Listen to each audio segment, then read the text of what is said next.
அன்பின் கனவு அன்பேதான், அன்பின் நனவும் அதேதான். அன்புக்காக அன்பாய் சொல்கிறார்கள் இவர்கள். தங்கள் தீர்மானங்களை உங்களுடன்.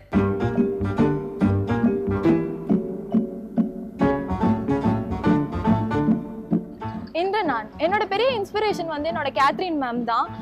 சின்ன வயசுல அவங்க ரொம்ப எளிமையா இருந்ததுனால அவங்க அப்பா அம்மா அவங்களால படிக்க வைக்க முடியல, அவங்களே அவங்க படிச்சுக்கிட்டாங்க. எக்ஸாம் அப்பெல்லாம் வந்து ஸ்ட்ரீட் லைட்ல உட்காந்து தான் படிக்கிறதா சொல்லுவாங்க. அவங்க நிறைய மோட்டிவேஷனல் ஸ்பீக் என்கிட்ட கொடுத்துருக்காங்க. எனக்கு ரொம்ப இன்ஸ்பைரிங்கா இருக்கும். அவங்களாம் பார்க்கும்போது நம்மளாம் என்ன பண்ணியிருக்கோம், நம்மளாம் ஒண்ணுமே பண்ணலையே, நம்மளுக்கு இவ்வளோ ஃபெசிலிட்டி இருந்தோம் நம்மளால ஒண்ணுமே சாதிக்க முடியலன்னு அவங்க அவ்வளோ இன்ஸ்பயர் பண்ணுவாங்க.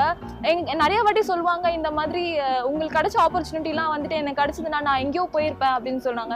இந்த ஒரு விஷயம் வந்துட்டு என்னை ரொம்ப மோட்டிவேட் பண்ணிச்சு. இன்னைக்கு நான் இங்கே இருக்கேன்னா அதுக்கு ஒன் ஆஃப் த ரீசன் என்னோட கேத்ரின் மேம் தான். அதனால என்னோட கேத்ரின் மேம் ரொம்ப தேங்க் பண்ணிக்கிறேன். இன்று நான் என்னோட இன்ஸ்பிரேஷன் வந்து என்னோட மிடில் அண்ட் ஹை ஸ்கூலோட மேத்ஸ் டீச்சர் மிஸ்டர் வெஸ்லி. எனக்கு சின்ன வயசுல மேத்ஸ்ன்றது வராதுன்றதை விட எனக்கு அதில் ஒரு வெறுப்பு, பயம்.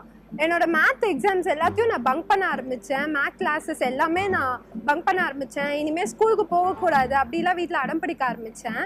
இன்ஃபேக்ட் 10th ஸ்டாப் பண்ணிட்டு அதுக்கப்புறம் டிப்ளமோ படித்தேன். அந்த மாதிரி ஏதாவது போயிடலாம். மேத்ஸ் மேலே அவ்வளோ ஒரு வெறுப்பாக இருந்துச்சு. ஆனால் இந்த வெஸ்லி சார் வந்து எனக்கு நிறைய மாரல் சப்போர்ட் கொடுத்துருக்காங்க. அவங்க மாரல் சப்போர்ட் மட்டும் இல்லாமல் வாழ்க்கைக்கு தேவையான நிறைய வேல்யூஸ், நேர்மையாக இருக்கணும், கடினமாக உழைக்கணும், எல்லாமே எங்களுக்கு சொல்லி கொடுத்துருக்காங்க. காப்பி அடிக்கிறவங்களெல்லாம் யூஸ்வலாக டீச்சர்ஸ் வந்து பனிஷ்மெண்ட்டு தான் பண்ணுவாங்க. ஆனால் இந்த சார் வந்து அது தப்பு அப்படின்றத எல்லாரையும் உணர வைப்பாங்க. ஸோ தட் யாரும் அதை திருப்பி ரிப்பீட் பண்ண மாட்டாங்க. ஸோ இந்த மாதிரி என் லைஃப்பில் வந்து அவங்க ஒரு பெரிய இன்ஸ்பிரேஷனாக இருந்திருக்காங்க. நான் ஒரு 7 மேத் பேப்பர்ஸ் இன்ஜினியரிங்கில் கிளியர் பண்ணி இப்போ MBAல மேத்ஸ் டாப்பராக இருக்கேன். அதுக்கு ஃபுல் அண்ட் ஃபுல் ரீசன் வந்து அவர் அன்னைக்கு சொன்ன ஒரு பாசிட்டிவான வார்த்தை தான். ஸோ என்னோட இன்ஸ்பிரேஷன் வந்து வெஸ்லி சார்.